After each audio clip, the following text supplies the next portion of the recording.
Ladies and gentlemen, the 5th NHI Tourism Forum 2025 will commence shortly. We respectfully request all participants to ensure that your microphones remain muted during the event and your camera feature is turned on. We sincerely appreciate your cooperation.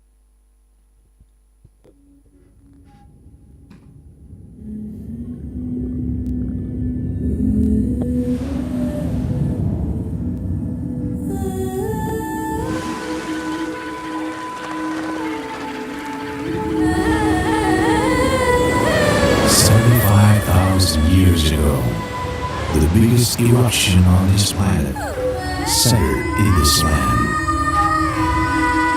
that changed and reformed our Mother Earth. And the evolution started until we are here, human.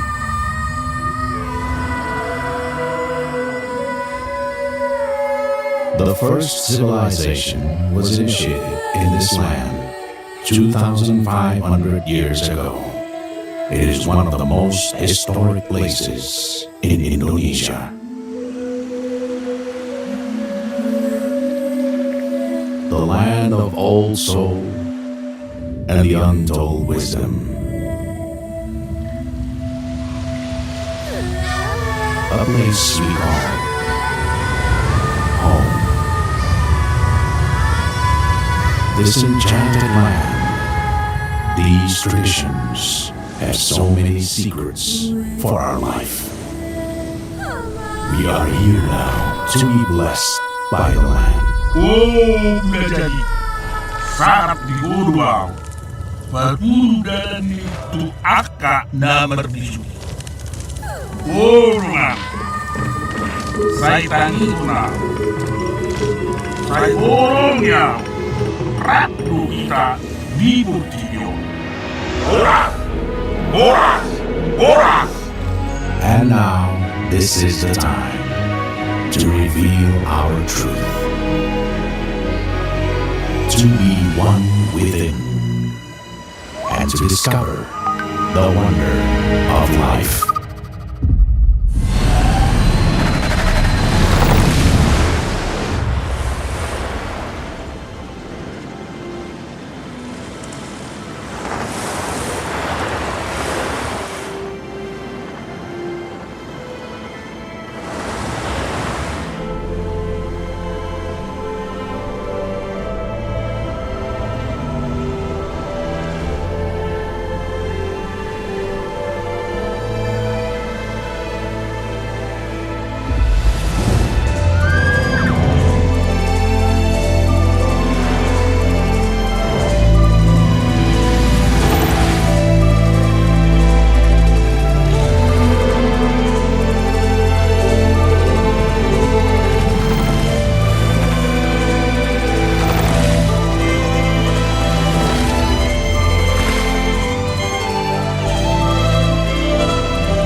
Listen to it.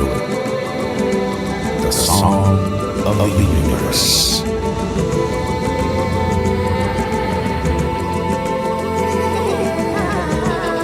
The beat of our heart.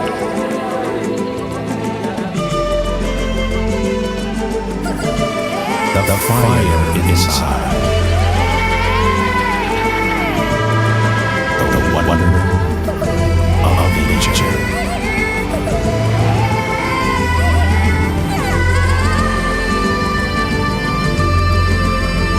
This wonder and this heartbeat. It's the heartbeat of Toba.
Hi, Beth. Yes, Beth. Hey guys!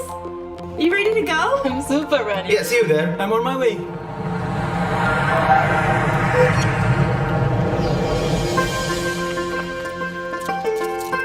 It takes months to make ulos. Inulos mo yan ang sarap mamumag kinainan. This is the famous Toto dance.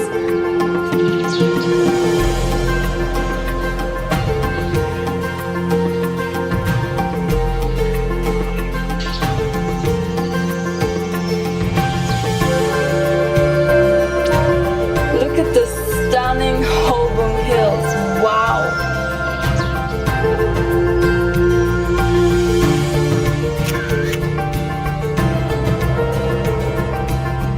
The fact is, Danau Toba is the biggest caldera lake in the world. So it needs more than just a day to travel here. You have to prove it and see for yourself. I'm in Jakarta! Modern city!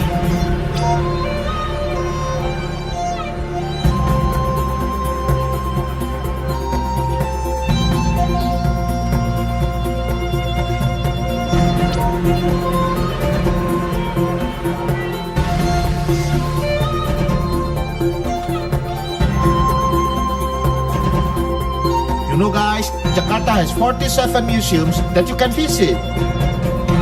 Now, I'm going to meet my friend. Wow!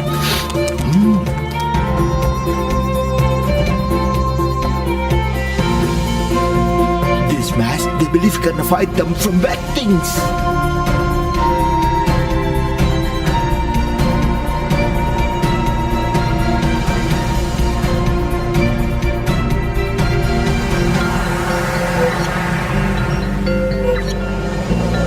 Hello guys, I'm in Malioboro Street.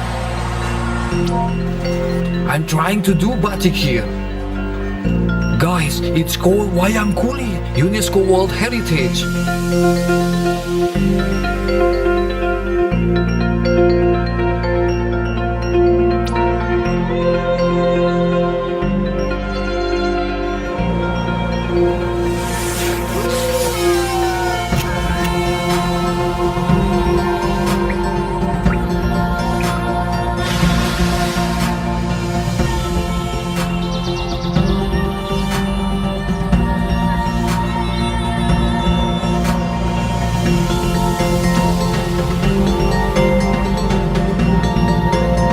Great food, friendly people.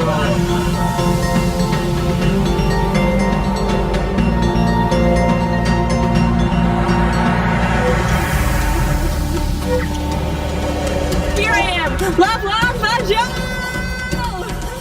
Look at this view! Oh, it's so beautiful.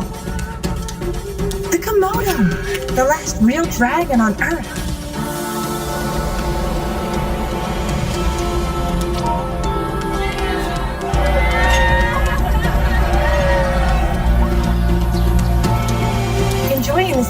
beautiful morning. Let's find our world-class underwater paradise. Hey, turtle!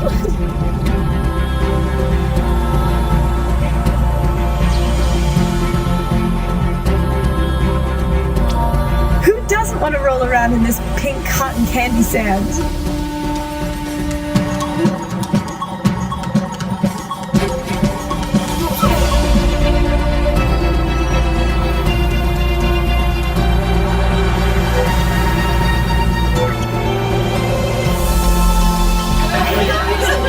I brought this cat.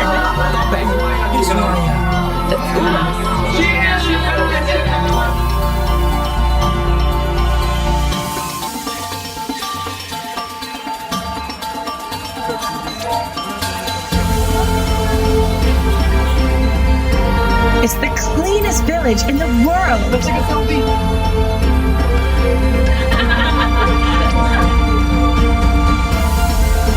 Shopping time!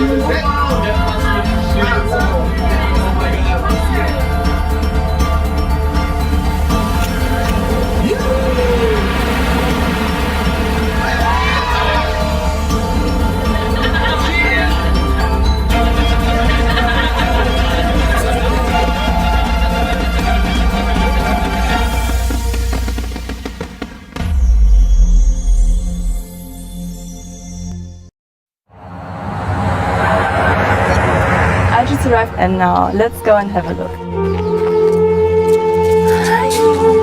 It takes months to make ulos. Let's take a picture. Beautiful house. We are gonna go inside now and check it out.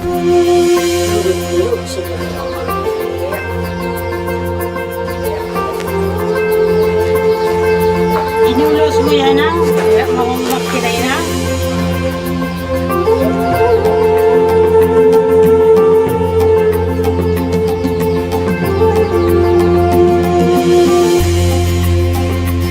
This is the famous toe-toe dance.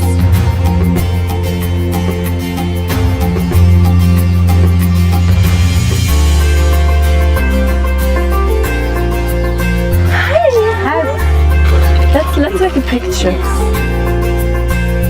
I'm so happy to show you all of this.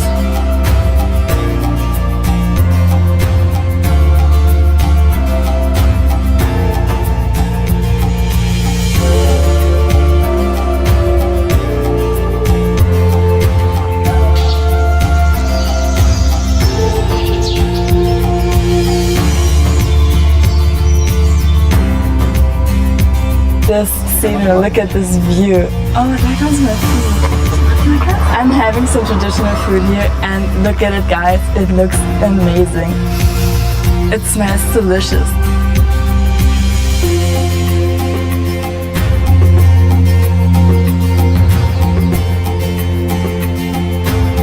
Look at the stunning Holborn Hills, wow!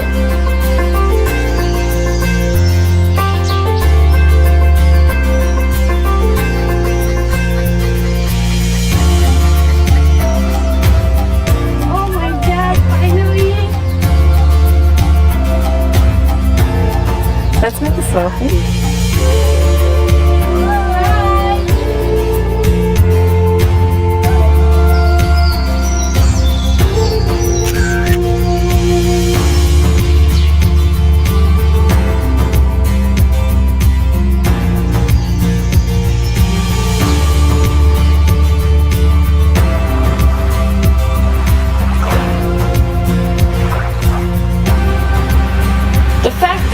Danau is the biggest caldera lake in the world.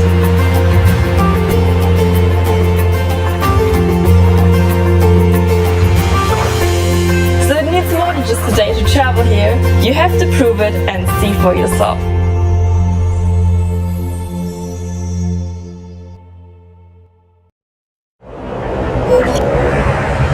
Here I am! Love, love, bonjour!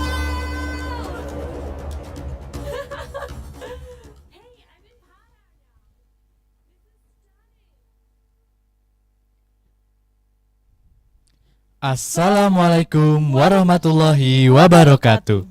Shalom. Om Swastiastu, Namo Buddhaya, Salam Kebajikan. Salam Indonesia Maju.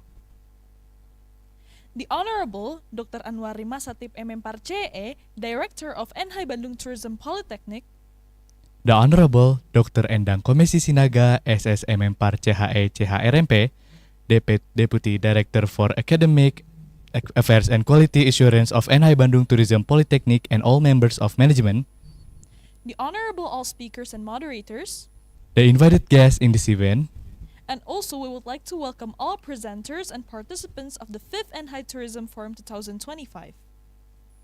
good morning and welcome back to The the 5th NHI Tourism Forum 2025, Tourism Diplomacy, Soft Power Strategies for Peace Building. I am Malik Asitar Alifandi.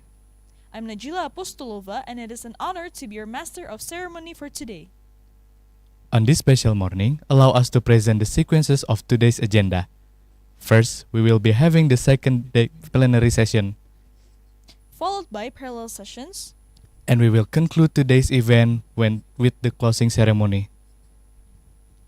ladies and gentlemen, this event is made possible through the generous support by International Management Institute Switzerland FitHub, and Kino Chapanda.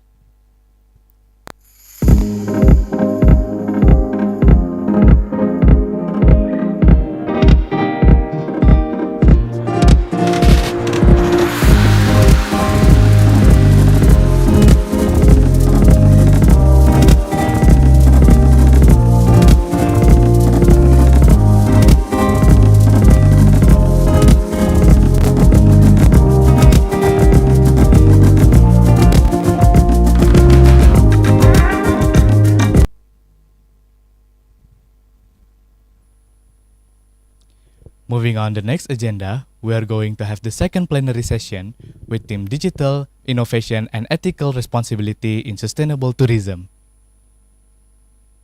This session is explore the intersection of digital innovation, ethical responsibility, and community empowerment in advancing sustainable tourism. Discussions highlight how ethical digital marketing supports responsible destinations, how technology serves as a tool for soft diplomacy and digital-based empowerment, and how community-based tourism fosters dialogue, mutual understanding, and peace among diverse cultures. This session will feature 3 topics, including digital and ethical marketing for responsible destination that will be presented by Dr. Nurdin Hidayah MM, Technology is an instrument of soft diplomacy, smart and sustainable tourism, and digital-based community empowerment that will be presented by Mr. Reza Permadi. and the last topic is gastronomy as an instrument of cultural diplomacy that will be presented by Dr. Ayu Nurwitasari SAP MM.Par. We are pleased to have Mrs. Mayang F. Anggani S.Par MM.Par who will moderate the session.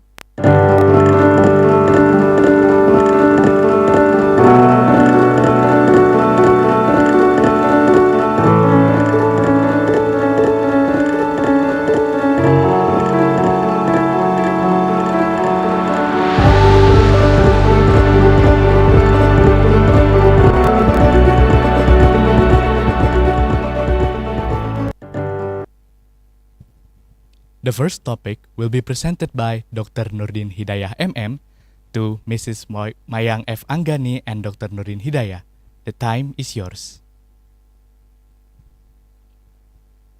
Thank you, Malik, Najila. Thank you very much for handing over the session. Good morning, ladies and gentlemen, distinguished speaker, and all participants joining us today in Tourism Forum 2025. Just to make sure my voice is coming through clearly, can you all hear me well? Hope so. Okay, thank you. Wonderful. Okay, my name is Maya Fitri Anggeni from Polytechnic Pariwisata NHI Bandung, and it's truly an honor to serve you today in this plenary session as moderator. As mentioned before by the MC, today's plenary session brings a theme that feels especially relevant to us: digital innovation and ethical responsibility in sustainable tourism. Okay, to start, I'm delighted to welcome our 3 distinguished speakers who will share their perspective in this plenary session. I'm greeting Bapak Dr. Nurdin Hidayah from Polytechnic Pariwisata NHI Bandung, Halo Pak Nurdin, hope Hello, you're doing well hello. today. I'm fine, thank you. Very good, our Can second you hear speaker. me? Yes, I can hear Pak Nurdin. Hello. Okay, Thank you, okay. Bapak. And then we have Bapak Reza Permadi as co-founder and also COO of Aturin. Hello, Pak Reza. Already Halo, here Bu with Mayang, us. Sampurasun, good morning. Lapes, Bapak. Great to have you with us. How are you, Bapak? I'm good, thank you. Thank you, Bapak. Welcome. And then our last speaker, Ibu Dr. Ayu Nurmitasari, also from Politeknik Pariwisata NHI Bandung. Ibu Ayu, hello Ibu. Hope everything's going well on your side. Hi Ibu. Alhamdulillah. Hello, good morning, Bumaya. How are you? Good. Very good today, Ibu. Thank you, Ibu. Thank you. Well, before we begin, allow me to outline the flow of our session today. So we have a total duration of 1 hour plenary session. It is including a question and answer session at the end. And then each speaker will have approximately 15 minutes to present their material. Also, we would like to make this session as interactive as possible. So if all the participants would like to ask any questions or giving any insight, please use the raise hand feature so we can invite you to speak directly to the speakers. Alternatively, you may type your questions in the chat box. And to help us manage them efficiently, kindly include your name and then your institution, topic or your intended speaker, and your question. Well, to begin our session, I'm pleased to introduce our first speaker, Bapak Dr. Nurdin Hidayah, a lecturer, author, and digital marketing expert at Politeknik Pariwisata NHI Bandung. He is a founder and also CEO of pemasaranpariwisata.com. Is it correct, Pak Nurdin? Correct, ya, Pak? And also hold certification in digital marketing, SEO, and content strategy. Okay, to make it short, Dr. Nurdin, are you ready to start? I'm ready. Okay, Bapak, the screen and floor are yours. Thank you, Bapak. Okay, thank you, Bu Mayang. Okay, good morning, everyone. Assalamualaikum warahmatullahi wabarakatuh. Thank you for being here online. Today, we are going to explore one of the most provocative intersection of technology and our industry, the use of deepfake technology in tourism marketing. We will unpack its potential, confront its ethical challenges, and discuss how we can navigate this new frontier responsibly. Okay, next. Okay, this is the agenda. Here our roadmap for the next maybe 15 minutes.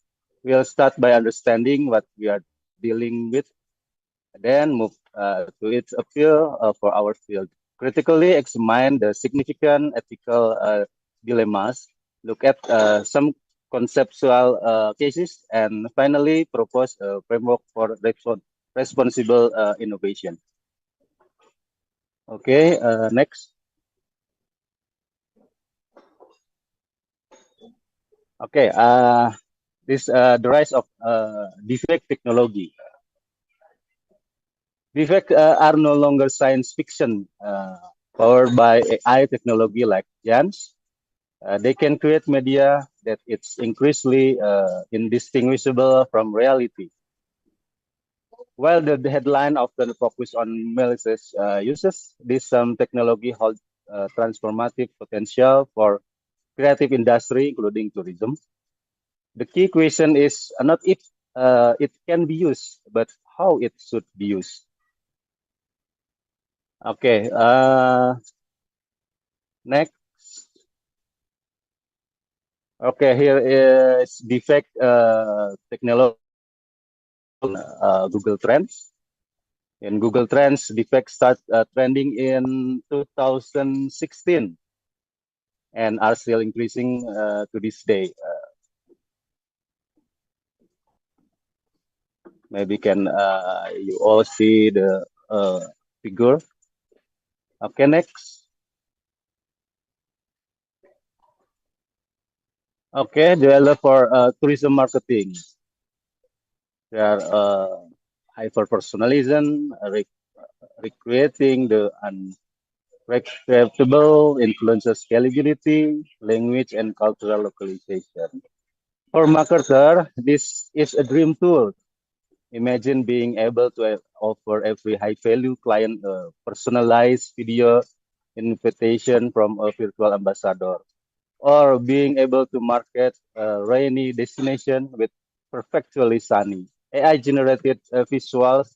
It allows for unprecedented control over the marketing narrative and can dramatically increase engagement and conversion rates. Okay, next. Yes, several destinations that have used defects technology in their marketing campaign, like Denmark, Germany, and Bengaluru in India. Maybe other destination too. Okay, next. Okay, the ethical quagmire, or authenticity and deception. Now, let's dive into the problems. The first and most fundamental issues in authenticity. Tourism is sold on the promise of an authentic experience. A scholar like Hassan et al., Khan et al., Lee and Ma, and Tusaida et al. Highlight when expectations created by digital media are not met in reality or deception. Maybe an analog, it's called too much promise under deliver. And in this era, we know as hyper reality. This leads to disappointment and negative word of mouth. If a traveler arrives to find crowd street and average weather after being sold a defect paradise, the sense of betrayal is profound. This isn't just bad services. It's a breach of the implicit contact between the destination and the traveler. And then come this we call the consumer distrust. Okay, next. This is an example that has recently gone viral. Is how the fact video can trick visitors, which ultimately becomes an ethical issue in tourism marketing. Even though the campaign was not issued by the tourism official board. And I think it's viral on July 25. Okay, next. Okay, and then consent and exploitation. The second major concern is consent. The ethical use of a person's likeness required their informed consent. In a defect context, this become more. Could we see a campaign featuring a defect of a referred deceased local elder in endorsing a new resort, or the image of a smiling indigenous child used in a context they never agreed to? This is not just unethical; it is form of digital colonialism, exploiting cultural symbols for commercial gain without fair representation or benefit. Okay, next.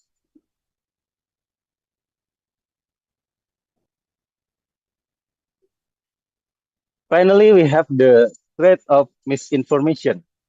As Kausesif and Lynch point out, tourism often engage in simplification and engineering of heritage of marketing purposes. The facts provide a very powerful tools for this. Imagine a historical site using the defect video of a king devisiting event that never happened because it makes for a better story. This enable heritage falsification, sanitize and fictionalize past the serves commercial interest but endorse authentic cultural understanding at an unprecedented rate. Okay, next. A path forward. So, is there a path forward? I believe so, but it requires a firm ethical framework. First, we must commit to radical transparency. Label everything. Second, consent is not negotiable. Third, we must ask, is this use of the technology necessary and proportional, or it is just a gimmick? And finally, we must embed cultural sensitivity and benefit sharing into the core of any subject project, ensuring that the communities we represent are partner, not props. Okay, next.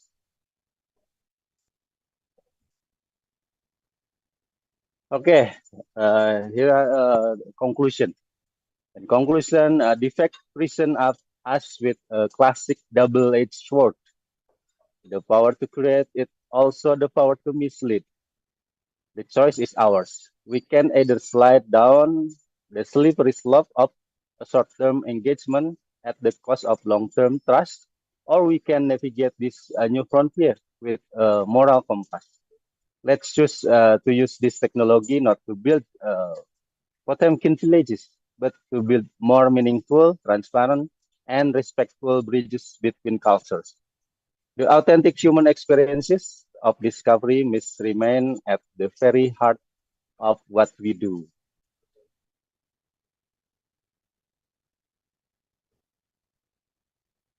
Okay, next. Okay, that's all from me. Maybe Bu Mayang, I think Bu Ayu will be longer With the than me. presentation ya Pak. Well, Bapak, thank Okay, you thank very you. much. Thank you, Pak Nurdin. Thank you for that interesting and insightful presentation. As we know that currently AI thing is become, Iya, naik daun gitu ya Pak ya. And then ya, from ya. your presentation, we are reminded that, innovation without ethics is such a Yes. risk rather than progress, right? And Ah, deep fake correct. technology, deep fake, you said it stated deep fake technology, Mm, can make tourism marketing actually more creative mm, and personalized. yes. Yet, authenticity and consent must remain non-negotiable. Technology should improve or enhance human experience Mm, and not replace it. Is that correct, ya, yes. Mbak ya? Okay. Yes. Thank you, Pak Nurdin. Let's give Dr. Nurdin a warm applause, everyone. Thank you, Bapak. Well, okay. Now let's move on to our second speaker. I'm greeting again Bapak Reza Permadi. Bapak Reza Permadi. Halo Bapak. Halo Bu Mayang. I'm going to read your CV, your brief CV, Bapak ya. Oh, Bapak please. Reza Permadi is a professional in sustainable and digital tourism. He is a co-founder and also chief operating officer of Aptorin, a leading tourism technology platform in Indonesia, and also a faculty member at BINUS University. Is it correct, Pak Reza? Absolutely Okay, yes, Bu Mayang. thank you, Bapak. Pak Reza will bring the presentation with the title or the topic Technology Catalyzing Soft Diplomacy, Smart Tourism, and Community Empowerment. Pak Reza, are you ready to give your presentation? Okay, Bapak. Yes, Pak indeed, Reza? Bu Mayang. Okay. Yes, you have the floor. Please proceed with your presentation. Thank you, Pak. Thank you, Bu Mayang. Assalamualaikum warahmatullahi wabarakatuh. Shalom, Om Swastiastu, Namo Buddhaya, Salam Kebajikan, Sampurasun. Good morning, everyone. and thank you for having me at the fifth NHI Tourism Forum. It's a pleasure to be among fellow professionals and educators in the tourism sector. Oh, I have a pantun, so I need your checkup, guys. In Bandung, the forum brightly shone Cakep. with Cakep. insights shared on growth to see. Cakep. The fifth NHI Tourism now has found Cakep. a future bright for the hospitality. Iya, cakep. Okay, today I will share how technology isn't just transforming tourism operation, but also serving as bridge for um, diplomacy, sustainability, and community empowerment. In short, I think technology is now new soft power, the smart tool for sustainability, obviously, and the key to empowering local people. Next, so let's take a look. Let's begin with a quick look at the bigger picture. So this is the international tourist arrivals. And oh, previously, sorry. Thank you. Okay, this is the international tourist arrivals. You can see the graphic from 2015 until 2023. As we know, in 2020 until 20, the red rectangle, it's COVID-19 occurred there. And yeah, after the pandemic, I think international tourist arrivals have rebound. So the patterns have changed, and today's travelers, I think, are more digitally connected and more sustainability conscious and more value driven than ever before. This means destinations must adaptive not only by reopening borders, but by embracing digital transformations as long-term strategy for resilience and competitiveness for every nation and every destinations. Next, so soft diplomacy, it's like a building bridge with digital tools. One of the most exciting dimensions is how digital tools contribute to soft diplomacy. For instance, virtual and augmented reality allow people to preview destinations or a country's culture and destinations even before they visit the places. This builds curiosity and emotional connections, a form of pre-visit diplomacy. Operator, can you play the video? Or you just click next or something? Yeah, in this video, it's me in this video with the biarkan alamnya terus indah, satukan tujuan menjaga yang kita punya. The diplomacy together with the local people through the technology and through social media and digital storytelling. Destination Management Organization or DMOs can also communicate directly to global audiences. A single TikTok or Instagram Reels can reach 1 million and reshape a country's image overnight. Meanwhile, electronic visa and seamless travel technology signal that a nation is open, more modern, and more efficient. Simple act of hospitality that have the diplomatic impact. Next.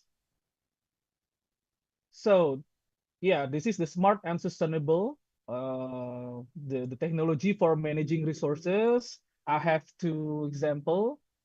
So let's talk about the technology drive both smart and sustainable tourism, data driven management. powered by AI and big data, also helps predict visitor flows, manage congestions, and even optimize pricing strategies to reduce over tourism. Through IoT sensors, hotels and attraction can track the energy and water consumptions in real time and also promoting efficient resources use.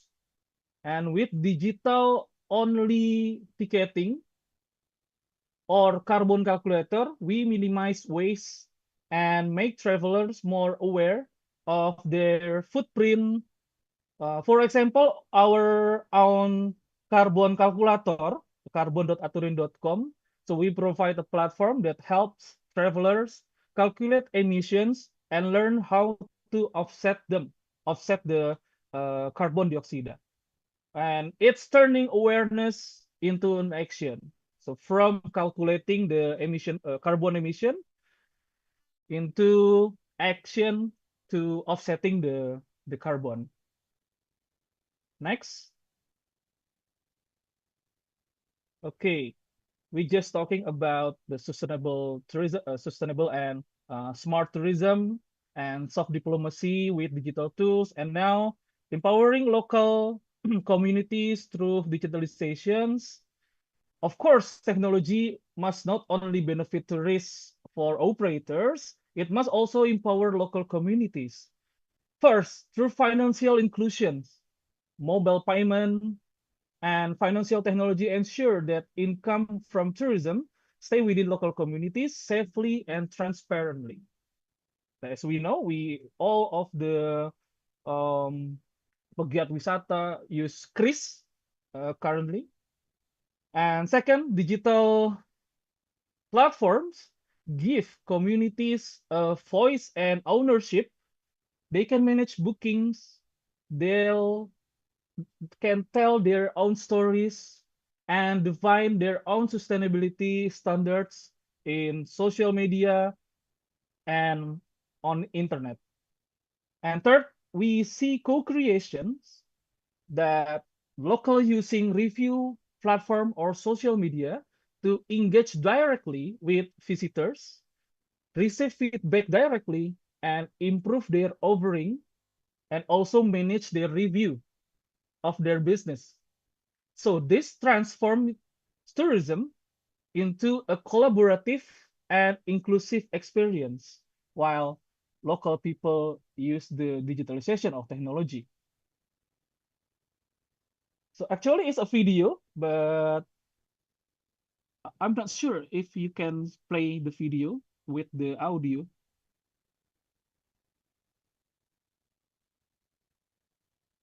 Please, next. Okay, the video is run, Pak. Yeah, What is that? but We can see the video. but without audio, yeah. But it's okay. Thank you.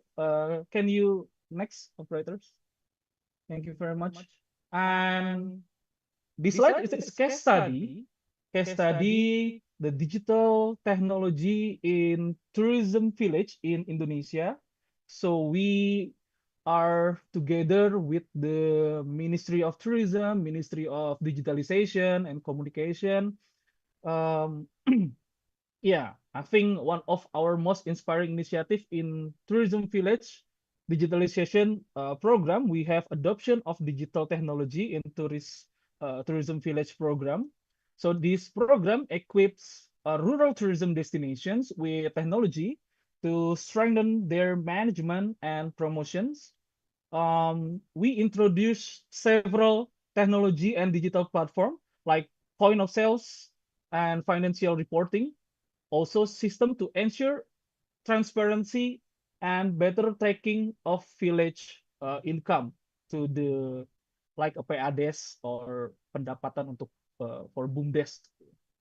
And we train villagers in social media marketing to tell authentic and distribute visitor flows. Even smartphone photography workshop, because storytelling begins with how locals capture and share their own beauty. And yeah, so we also implemented a visitor management system that Aturin own the technology. Tourism visitor management system is to monitor tourist arrival and distribute visitor flows within a single portal that the DMOs or tourism village organization can have it with a business concept. This case show how digital tools can strengthen not just efficiency, but also identity and pride. Next. So yeah, this is our this is the video. The video I can play. Thank you.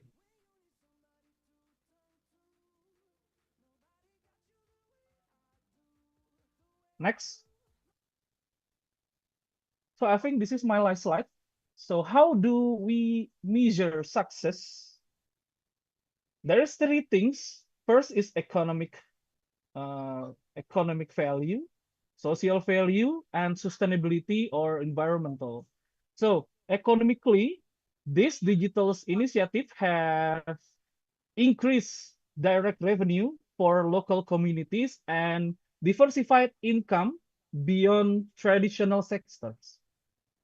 And socially things, digital literacy has improved significantly, empowering people to be more confident digital storytellers of their culture. From sustainability perspective, technology has helped manage visitors numbers more responsibly. And to conclude, the future of tourism is converged. Technology is the unique connecting soft diplomacy, building understanding smart tourism or sustainable tourism, optimizing operations, and community empowerment, ensure fair benefit sharing.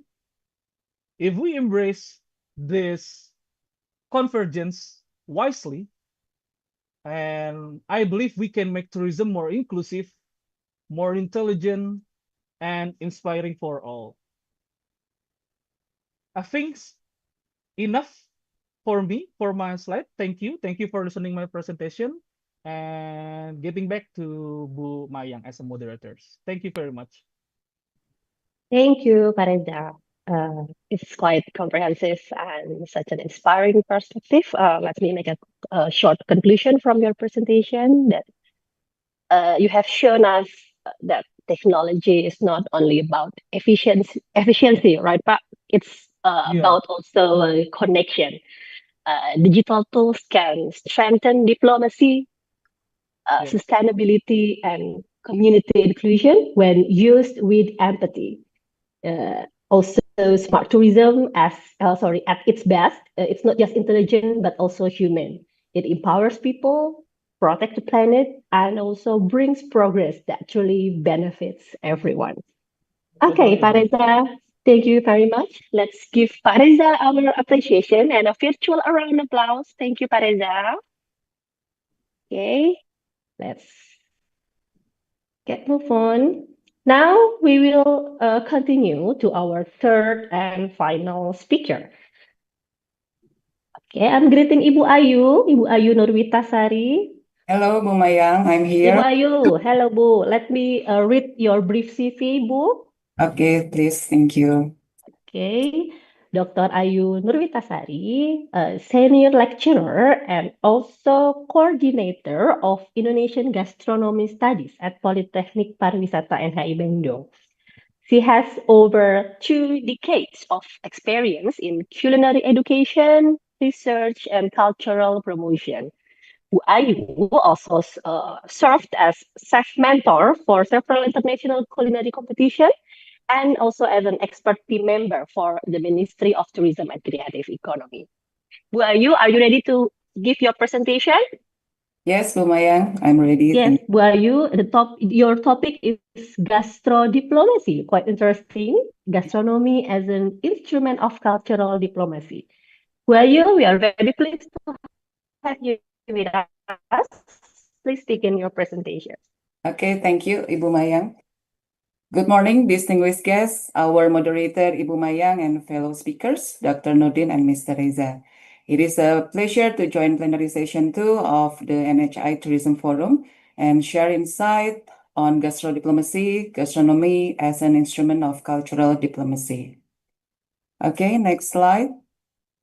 Before we begin, let me briefly introduce myself. I'm Ayu Nurwitasari. I'm a lecturer in culinary art and coordinator of Indonesian gastronomy studies. And then my research, mostly measuring the link between gastronomy and marketing, and also developing the sensory gastronomy marketing framework. Okay, and then the next slide is today's presentation, consists of 7 main topics. I hope the time will be enough, Ibu Mayang.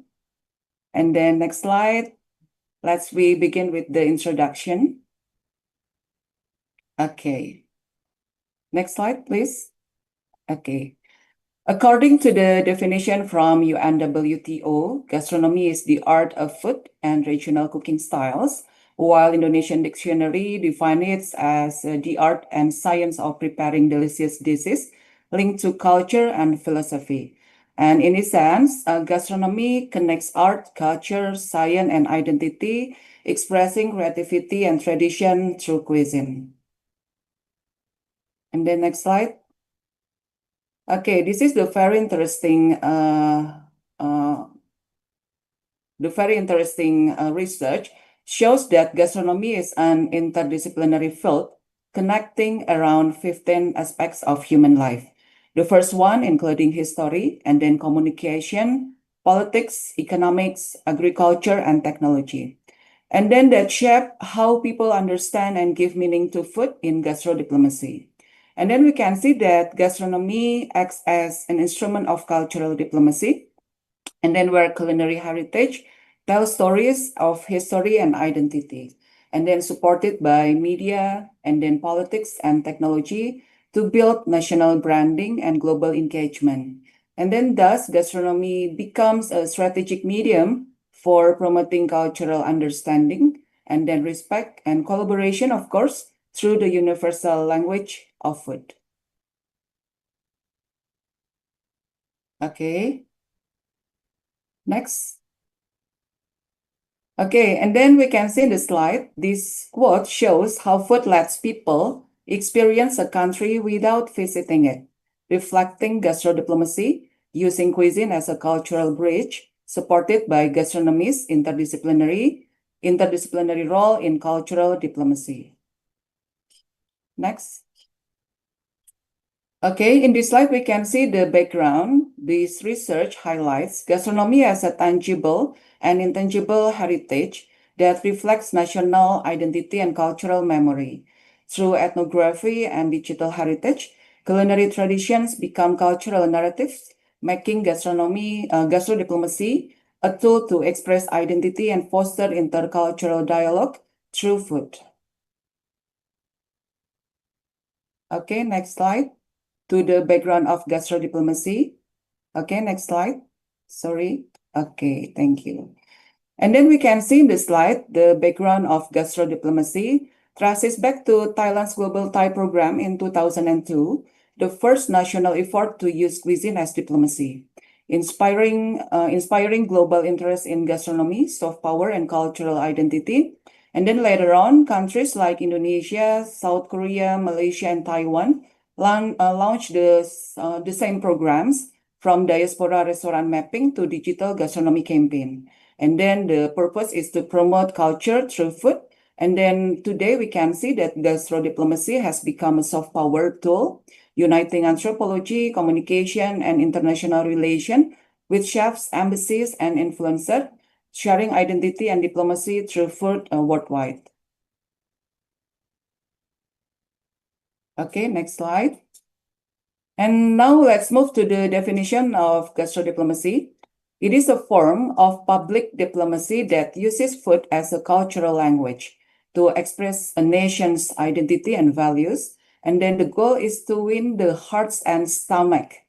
It's very interesting of global audiences by building understanding and emotional connection through cuisine.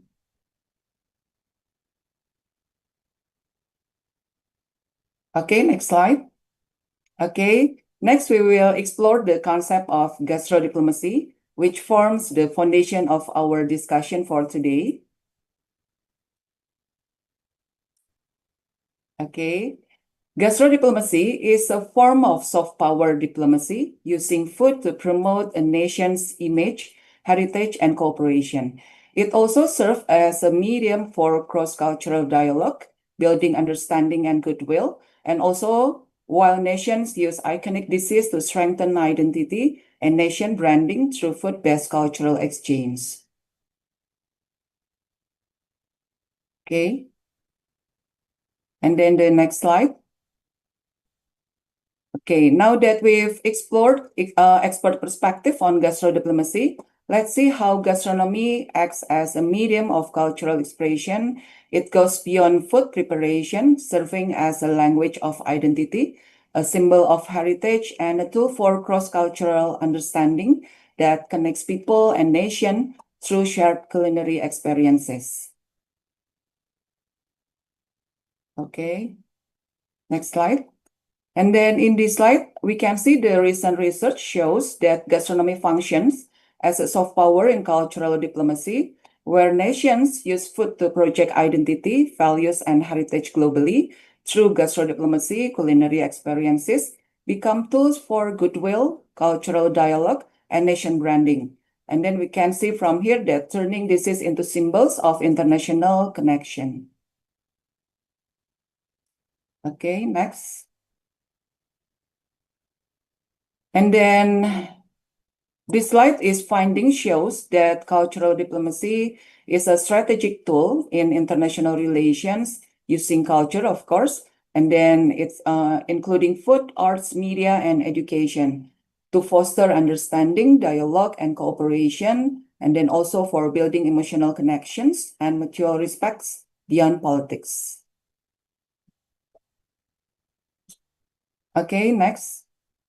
Okay, this slide is quite interesting because it's related to the digital transformation in gastronomy. With the rise of digital technology and also AI, gastrodiplomacy is evolving through platforms like YouTube, Instagram, and Netflix, which promote culinary identity and foster cross-cultural connection.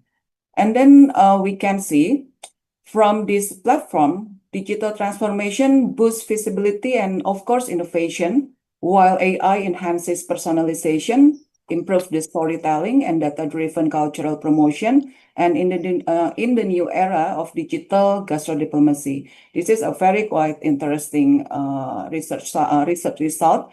We can also we can see in the Instagram or YouTube the improvement of also from influencers.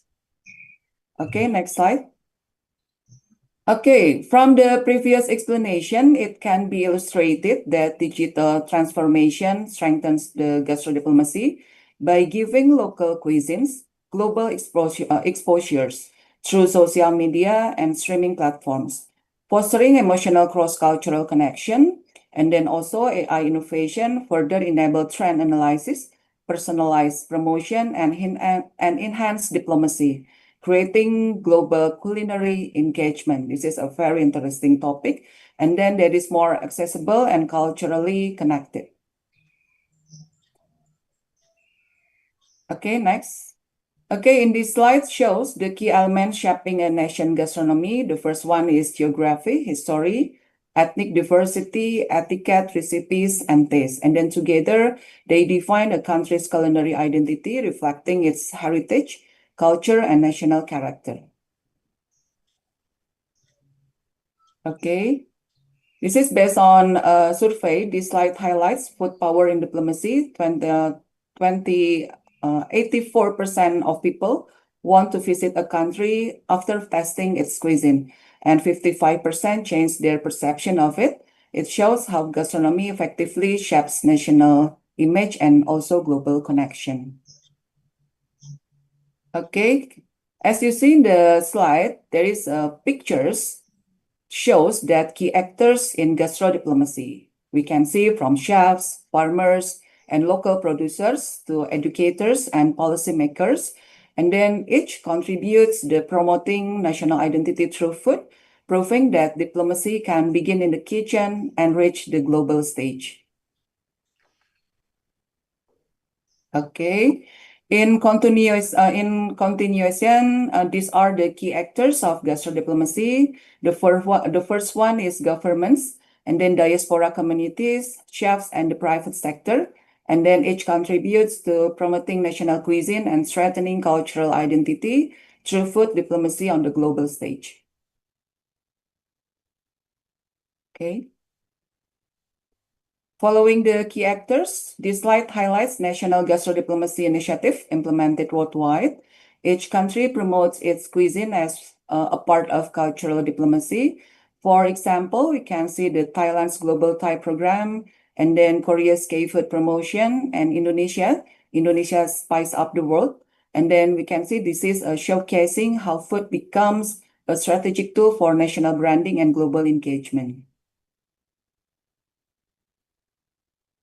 Okay, and this slide introduces Indonesia's gastrodiplomacy, focusing on how the nation uses its diverse culinary heritage to strengthen cultural identity and global recognition. Okay. Okay, we can see in the slide that present the triangle concept of Indonesian gastronomy based on UNWTO 2020. It highlights the three core elements is our food, culture, and history, interconnected through spices, rituals, and storytelling. The concept reflects how Indonesian cuisine embodies heritage, tradition, and cultural identity beyond mere taste. Okay. Okay, and then this slide also highlights authentic Indonesian cuisine, showcasing the nation culinary diversity across 34 provinces in 2017. Okay. And this slide, Indonesia's 5 national food icons, soto, rendang, nasi goreng, gado-gado, and sato are the famous dishes from Indonesia, representing the nation's culinary diversity and cultural identity. Next. And then next, we will look at some best practices of Indonesian gastrodiplomacy. Okay. Okay, this one is the Indonesian participation in global culinary festivals, serves as a platform to promote its rich spice-based cuisine and cultural diversity. Okay, next. And then through global culinary festivals, Indonesia showcases its diverse food heritage and cultural richness, and then strengthening Indonesia's culinary diplomacy and international recognition. And this is the next slide. And moving from international festivals, this slide highlights how Indonesian restaurants abroad continue the nation culinary diplomacy by serving as culinary ambassadors. And then continuing the theme of culinary diplomacy, this slide showcases highly rated Indonesian restaurants abroad recognized by the Michelin Guide and global reviews. Okay, next. Okay, as we move toward the conclusion, we will start to draw together the key insights from this presentation. Okay. Okay, this slide presents the conceptual framework of gastrodiplomacy, illustrating how food functions as a form of soft power that enhances a nation's global influence. Through this framework, gastrodiplomacy connects 5 key elements. The first one is reputation enhancement, and then the second one is economic growth, and then global partnerships, and then cultural diplomacy, and the last is gastronomy. This slide is showing how culinary heritage can strengthen national branding, promote tourism and trade, and also build cross-cultural understanding on the international stage. Okay. In conclusion, gastrodiplomacy is a strategic cultural tool that expresses national identity and values through shared culinary experiences. It builds understanding, connection, and dialogue, while nation branding and digital innovation enhance soft power and global image. Ultimately, gastronomy serves as a universal language of diplomacy, uniting people through taste and tradition and also shared experience. Okay. And then we've reached the final slide with a beautiful quote. Culinary diplomacy transforms recipe into tools of cultural connection and national pride. Through food, we share flavors, identity, and heritage, reminding us that every dish can be a bridge of understanding and a celebration of our nation. Okay, that concludes my presentation. Thank you for your kind attention. I hope it has offered some insight into how gastronomy bridges cultures and build mutual understanding. It's been a very pleasure for me sharing with you today. Now, I'd like to warmly hand the session back to our moderator. Ibu Mayang, the screen is yours. Thank you. Ibu Ayu, thank you very much. Such a captivating presentation. Let me also conclude in short that gastro diplomacy is the art of connecting people through food, ya Bu ya.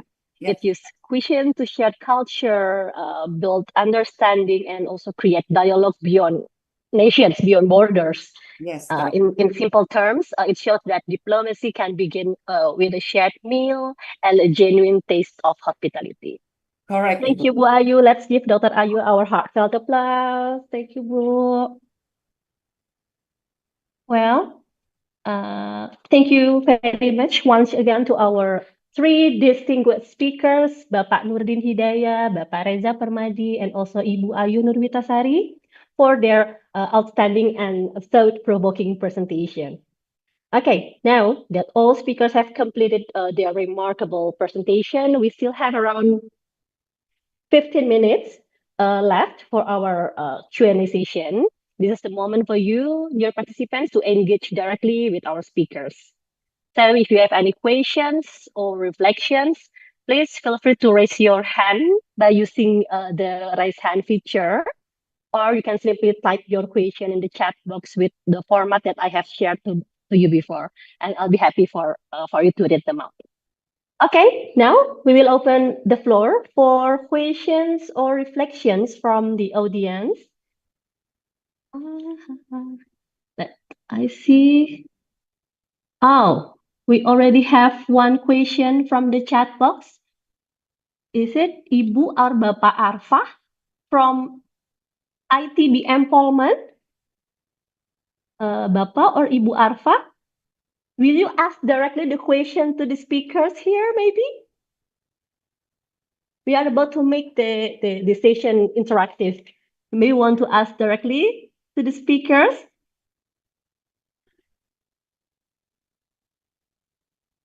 So the question is appointed to Pak Reza. Pak Reza, are you ready? So he asks, how does Aturin view the role of social commerce, social commerce in supporting the promotion and sales of MSME products, UMKM ya Pak ya, in tourist destinations, and what are the opportunities for integrating it with the existing digital tourism ecosystem? For developing regions, should the digitalization process start with social commerce or with a management dashboard like the one developed by Aptorin? Ms. Teresa, you can answer it. Yes, thank you, Bu Mayang. It's a simple question, but hard to answer. Okay, so I think the role in the role in promotion and sales. So Aturin's me views digital platforms, including those used for social commerce and as essentials tools for market expansion and revenue generation for local SMEs. Yeah. So I think the first bridging the digital divide. So I truly recognize that many small, medium enterprises lack the capacity for full scale e-commerce, but are already active on social media, and social commerce acts as a low barrier entry point to the online market. and also enabling them to promote their products and services directly to the potential visitors. And second is increasing discoverability by being active on social media platforms. SMEs increase their visibility beyond the physical locations, tapping into the large online demand for local tourism products and souvenirs as well.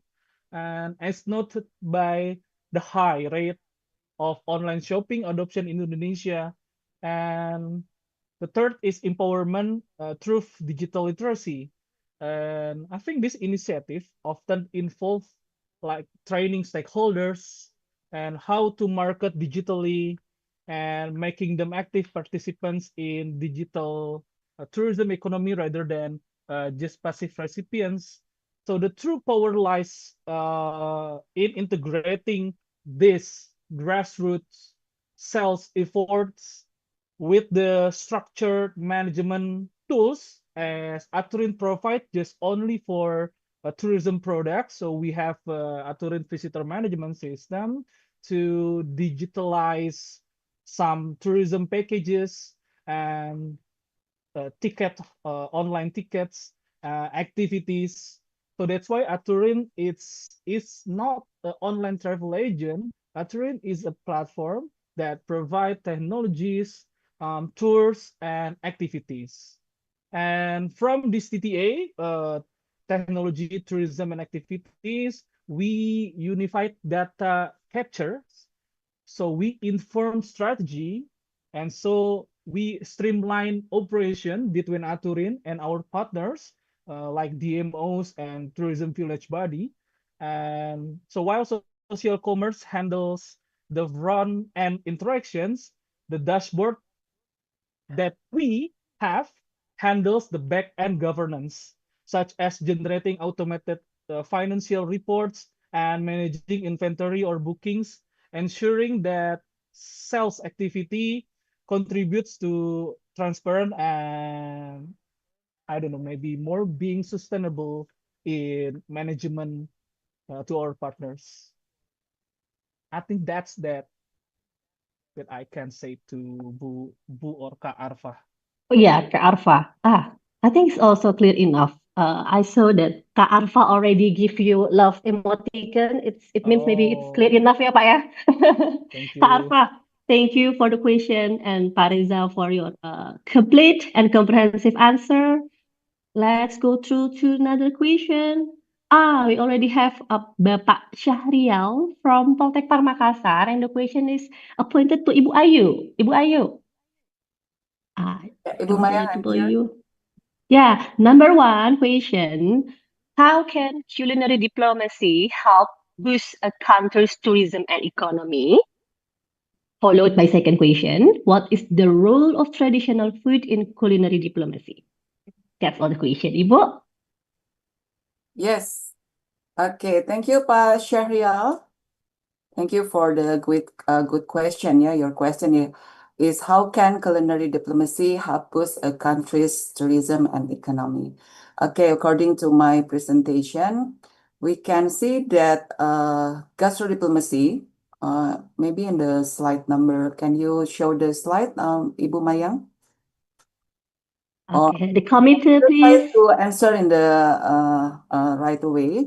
The culinary diplomacy uses food as a cultural bridge that strengthens the national branding, Pak Syahrial. So it will attract tourists and also supports the local economics. And then by showcasing authentic cuisine through festivals, media, and also the global platforms, the countries built a positive image that encourage the travel and also the investment. And then it also empowers the local producers for the food, maybe, yeah, and then for the UMKM, and then preserves culinary heritage and opens street opportunities, of course. And then in essence, culinary diplomacy transformed the national cuisine into an economic and cultural asset that connects nations through shared taste and experience. Maybe I hope that will answer your first question. And then the second question is, what is the role of traditional food in culinary diplomacy? This is a very interesting question. We can see that traditional food lies as the heart of the culinary diplomacy itself because it reflects the nation's culture, history, and identity in a form that everyone can enjoy. And then by sharing authentic dishes, countries showcase their uniqueness and then build cross-cultural understanding and also preserve the culinary heritage. And then we can see the promoting traditional foods also boost tourism and local economies while strengthening the national branding. And then in essence, traditional cuisine acts as an edible ambassador, yeah, I think, yeah. And then telling a nation story and connecting people through shared the flavors. Maybe there is a short answer from me, Ibu Mayang. I hope that will answer the question from Pak Syahrial, right? Yeah, Pak Syahrial, we hope that Bu Ayu's questions can satisfy you. It's interesting when Bu Ayu said food is our nation ambassador, ya Bu ya? Yeah, it's quite interesting. Pak Syahrial, thank you for your question, and Bu Ayu, thank you for the answer. We have now another question from Devin from UITM Selangor, Malaysia. Kak Devin, what's the question attended to? The speakers. Is Kak Devin here with us? The question is, how does culinary diplomacy? Oh, this is for Bu Ayu. How does culinary diplomacy on traditional food shape the future of tourism offerings and the destination competitiveness globally? Bu Ayu, is it clear enough? The question from Devin. Okay, thank you, Devin, for the question. Yeah, from Selangor, Malaysia, right? Okay. Okay, I will try to answer the question. This is a very interesting question also. We can see that culinary diplomacy shapes the future of global destination by strengthening their competitive advantage because we can see in our culture, yeah, also in Bandung maybe, yeah, the uniqueness of Bandung cannot copy paste in other cities or other country. There is a competitive advantage, competitiveness. And then through food-based cultural identity and innovation, it helps destinations stand out several key ways. Like the first one is creating a unique destination identity. So every country or every place is has a very unique culinary heritage.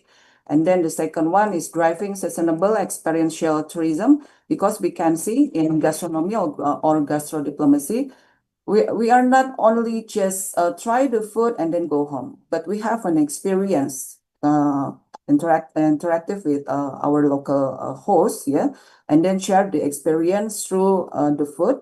And then the third one is encouraging innovation and also global collaboration. And then by combining the traditional culinary heritage with modern presentation, as we can see now the developing of fine dining restaurant in every country, but develop the local products or local food. And then boosting economic growth and creative industries. We can see now in Bandung, maybe the audience has visited the Cihapit, right? Pasar Cihapit. It's a very interesting for showcases the local product from Bandung. And then we can conclude that culinary diplomacy helps destination compete globally by turning their food culture into distinctive, sustainable, and marketable identity. So we cannot copy paste other product in other places. And then one that connects local heritage, we can create the global opportunity.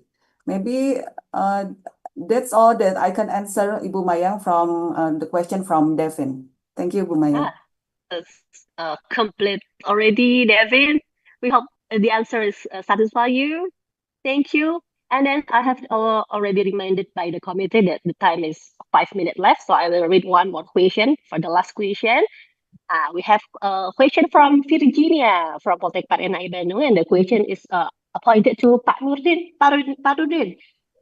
The question is, How can AI-driven tools support ethical decision-making and responsible tourism marketing? Nordin, please give your brief Okay, thank you. answer. Yeah. Okay, thank you. This is a good question. AI-driven tools can support ethical decision making in responsible tourism marketing by providing data-driven insight that enhance transparency and authenticity, such as analyzing environmental impact data to verify and communicate sustainability claims accurately, thus preventing greenwashing. These tools can also monitor and flag potentially exploitative marketing content and survey representation of local communities by identifying biased narratives and personalized recommendation to promote less crowded destination and local MSNs, thereby distributing tourism benefit more equitably by leveraging AI for ethical oversight.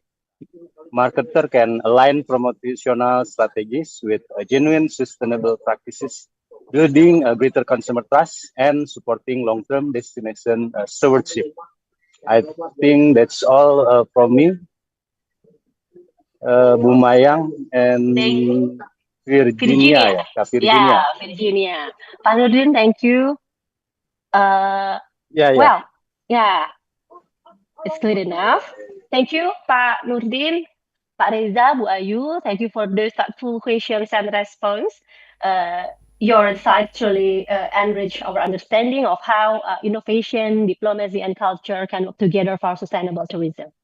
Well, ladies and gentlemen, as we conclude this plenary session, allow me to express one more time our sincere appreciation to our three remarkable speakers, Bapak Nurdin Hidayah, Bapak Reza Permadi, and Ibu Ayu Nurwitasari, for sharing their expertise and inspiration with us today. We have explored how technology, ethics, and cultural diplomacy can guide the future of sustainable tourism, smart in innovation, strong in values, and shared for all. Thank you also to all participants for your active engagement and enthusiasm. It has been my honor to serve you as moderator. Once again, I am Mayang Fitri Anggani from Politeknik Pariwisata NHI Bandung, wishing you continued inspiration and collaboration in shaping tomorrow's tourism. Thank you and see you in the next session. I give the session back to Malik and Najila. Thank you. Thank you very much to Dr. Nurdin Hidayah MM, Mr. Reza Permadi, and Dr. Ayu Nurwitasari SAP MMPAR for the amazing topic presented.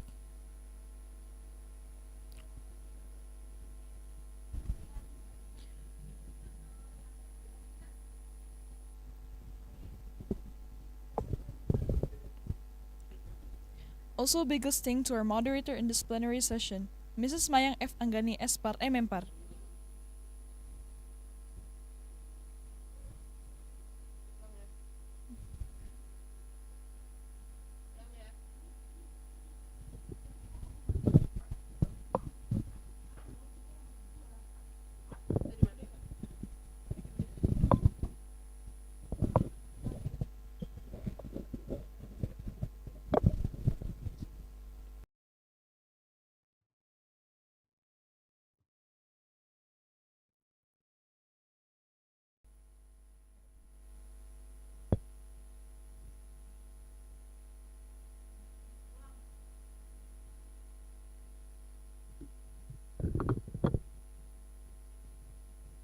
Thank you very much to Dr. Nurdin Hidayah MM, Mr. Reza Permadi, and Dr. Ayu Nurwitasari SAP MMPAR.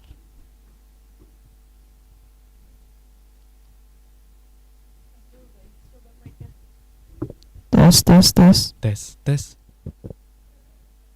2. Thank you very much to Dr. Nurdin Hidayah MM, Mr. Reza Permadi, and Dr. Ayu Nurwitasari SAP MMPAR for the amazing topic presented. Also, biggest thank to our moderator in this plenary session, Mrs. Mayang F. Anggani Espar MMPAR. Moving on to the next agenda, let us take a moment to present a certificate of appreciation and have a photo session with our honorable speakers. We would like to invite our first speaker, Dr. Nurdin Hidayah MM, and the moderator of this session, Mrs. Mayang F. Anggani Espar MMPAR, to present the certificate.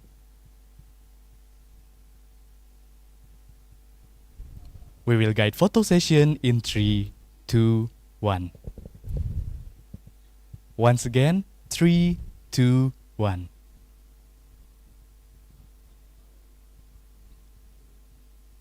Next, we kindly invite our speaker for the second topic in this session, Mr. Reza Permadi, and our moderator, Mrs. Mayang F. Anggani Espar MMPAR, to present the certificate.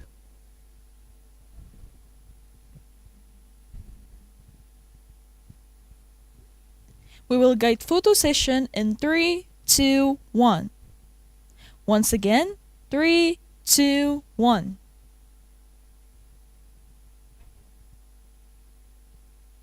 Next, we kindly invite our speaker for the third topic in this session, Dr. Ayu Nurwitasari, SAP MMPAR, and our moderator, Mrs. Mayang F. Anggani Espar MMPAR, to present the certificate. We will guide photo session in 3, 2, 1. Once again, 3, 2, 1.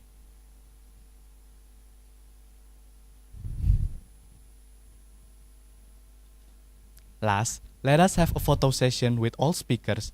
To all speakers, moderator, and also all participants, please open your camera and be prepared.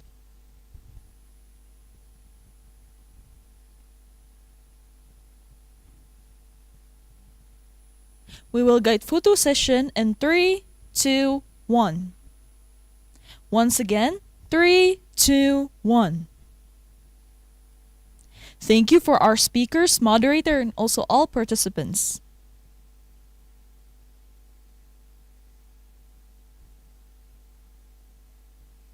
Attention please. The next agenda is the 5th parallel session. For your kind information, each parallel session will take place in separate Zoom meeting rooms. If you are unable to find the breakout room option in your Zoom menu, please click More to access the breakout room feature. Should you encounter any issue entering your chosen room, please inform the host immediately. Distinguished guests, please ensure your microphone remain muted throughout the session. You may now enter your respective Zoom meeting rooms. Thank you.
Ladies and gentlemen, this is the end of the fifth parallel session. The next agenda is the sixth parallel session. For your kind information, each parallel session will take place in separate Zoom meeting rooms. If you are unable to find the breakout room option in your Zoom menu, please click More to access the breakout room feature. Should you encounter any issue entering your choose room, please inform the host immediately. Distinguished guests, please kindly set your Zoom microphones muted throughout the session. You may enter the Zoom meeting rooms now. Thank you.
Ladies and gentlemen, we will now take a lunch break for 1 hour and 30 minutes.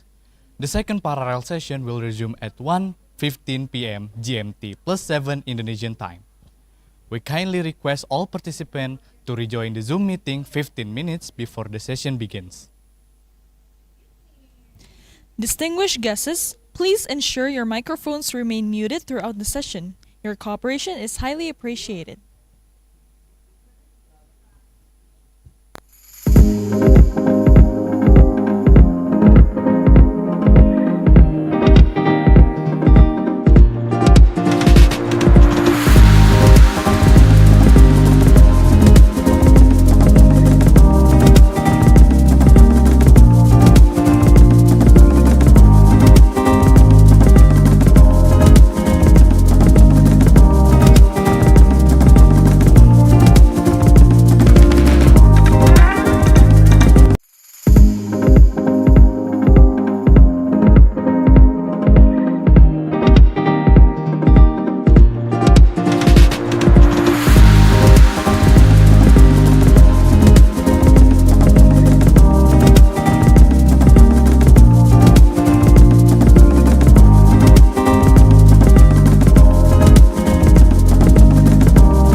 It's the cleanest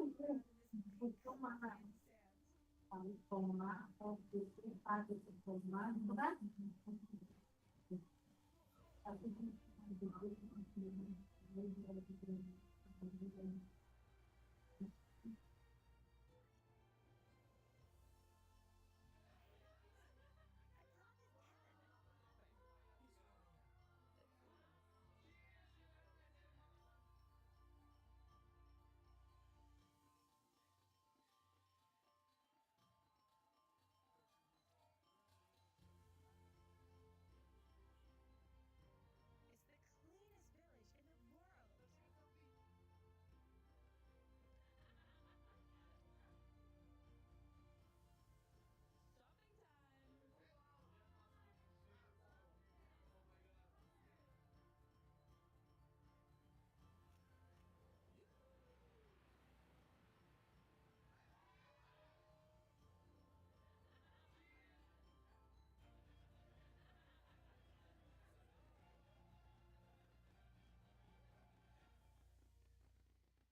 Ladies and gentlemen, welcome back from the lunch break. We will proceed to the 7th parallel session. For your kind information, each parallel session will take place in separate Zoom meeting rooms. If you are unable to find the breakout room option in your Zoom menu, please click More to access the breakout room feature. Should you encounter any issue entering your chosen room, please inform the host immediately. Distinguished guests, please ensure your microphone remain muted throughout the session. You may now enter your respective Zoom meeting rooms. Thank you.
Ladies and gentlemen, we have now come to the final agenda of today's event.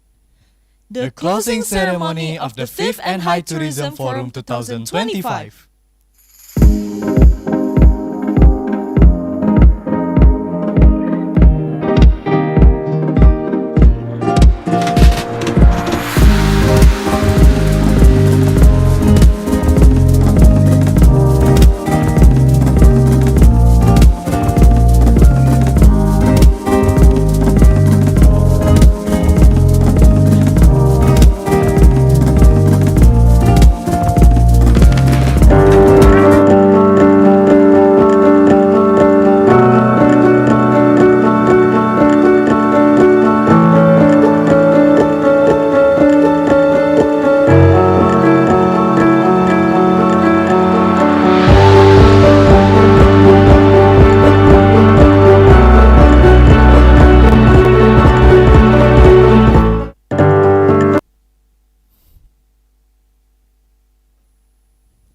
As we come to the conclusion of the 5th NHI Tourism Forum 2025, let us now to invite Ms. Pita Ratnasari, the Chief Executive of this year's forum, to deliver the concluding remarks and share the highlights of our 2 days event.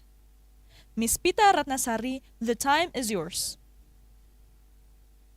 Okay, thank you very much for the MC. Is my voice clear? Hello, good afternoon. Is my voice clear? Yes. Can you hear my voice? Clear. Yes, very clear. Okay, thank you very much. Okay, good afternoon, ladies and gentlemen. As we close to the 5th NHI Tourism Forum 2025, I would like to appreciate what we have experienced together over the past 2 days. This forum has not only given us academic discussion and research presentations, it has given us a shared space of reflection, collaboration, and hope for the future of tourism. This forum has reminded us that tourism is not just an ordinary, but a form of dialogue, form of diplomacy.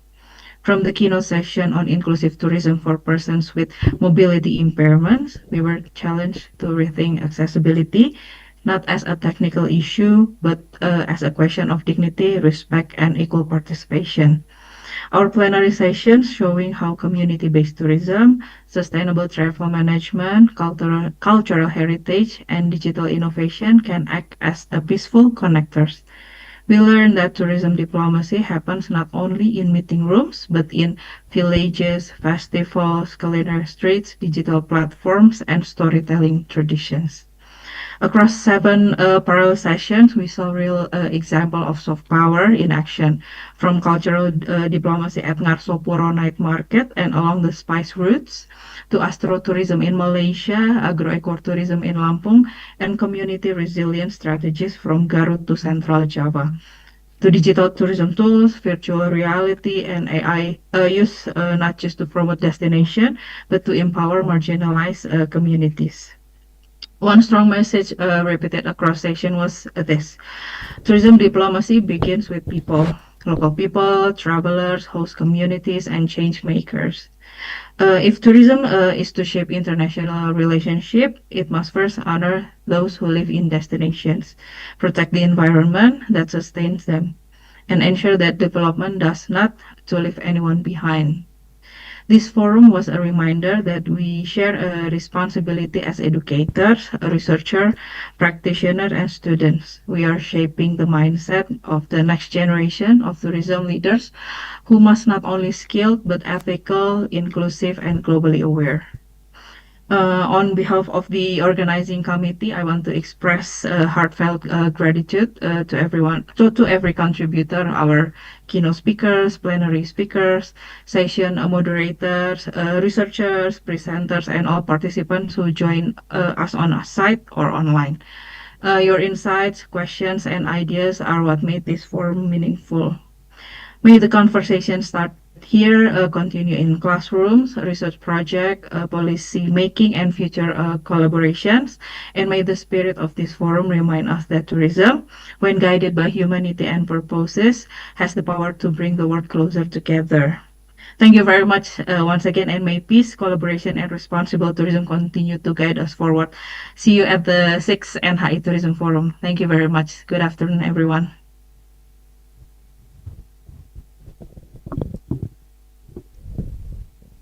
Thank you very much, Ms. Pitara Nasari, for the meaningful concluding remarks and for beautifully highlighting the journey of our 2 days event.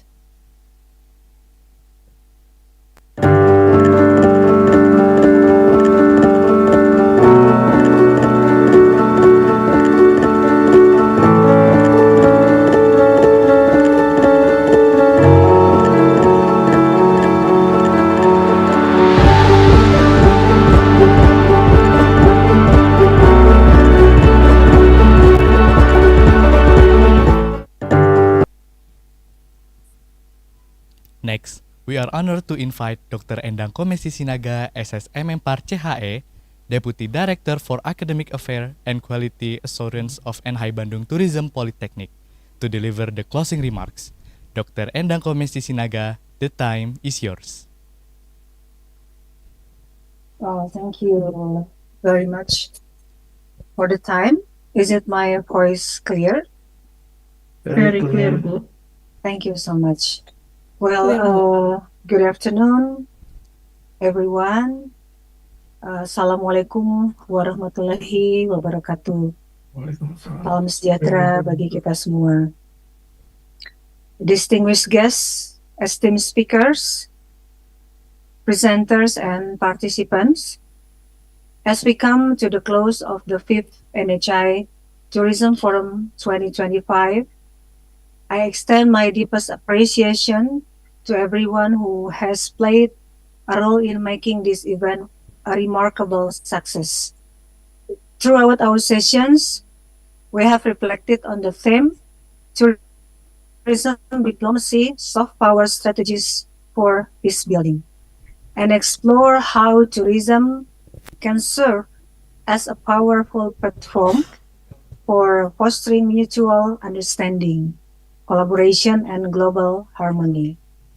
The knowledge shared by the speakers, the participants, and the discussion held over the past days have revealed the transformative potential of tourism in shaping a more peaceful world.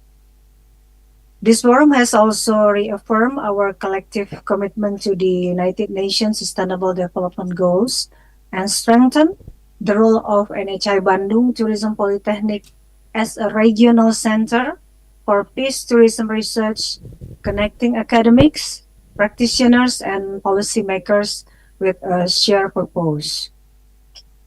Especially to our keynote and invited speakers, and to every participants, students, academics, professionals, and industry partners, thank you for your engagement, thoughtful contribution, and collaborative spirit. May ideas and relationship formed here continue to inspire new partnership, research, and initiative that advance peace, inclusivity, and sustainability through tourism. Lastly, we look forward to reconnecting you with the 6th NHI Tourism Forum next year. And once again, thank you very much for your participation. Wassalamualaikum warahmatullahi wabarakatuh. Waalaikumsalam warahmatullahi wabarakatuh. Thank you very much, Dr. Endang Komesi Sinaga, for the inspiring message and continued support toward the growth of tourism, education, and collaboration. Ladies and gentlemen, distinguished delegates, esteemed speakers, and honored guests, we have now reached a very special moment in the program, the announcement of the best paper of the 5th NHI Tourism Forum 2025. This recognition is given to the paper that received the highlight overall evaluation over our panel reviewers, acknowledging its excellence in resilience quality, innovation, and contribution to the field of tourism industry. It is with great pleasure that we announce the best paper of NHI Tourism Forum 2025. Stone Market Meaning Repositioning Borobudur Through Community Co-Production, authored by Dr. Budi Hermawan, Dr. Bambang Siswanto, and Professor Dr. Sugeng Wahyudi. Congratulations to the author for their remarkable achievement and valuable contribution to the field of tourism studies.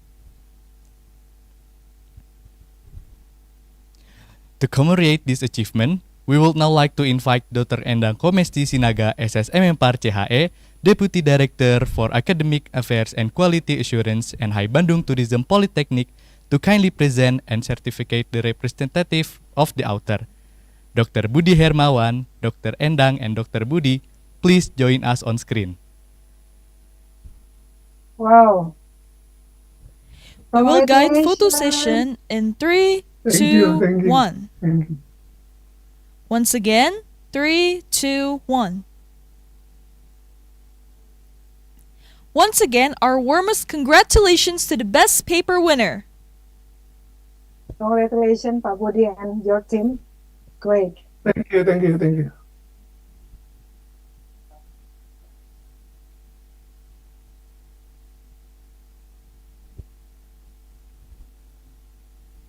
Ladies and gentlemen, as we reach the end of this meaningful event, we would like to express our sincere gratitude to all speakers, moderators, participants, and committee members who have made the 5th NHI Tourism Forum 2025 a great success.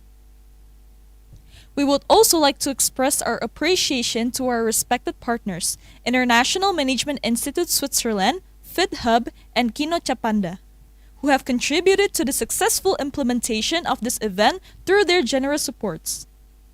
May the knowledge and connection we gain there continue to grow and inspire positive change in the tourism industry. On behalf of the organizing committee, we thank you all for your active participation. I am Malik Asitara Livandi. I'm Najila Apostolova, and all committee in charge apologize if there is any mistakes during this event, and thank you and have a wonderful afternoon. See you at NHI Tourism Forum 2026.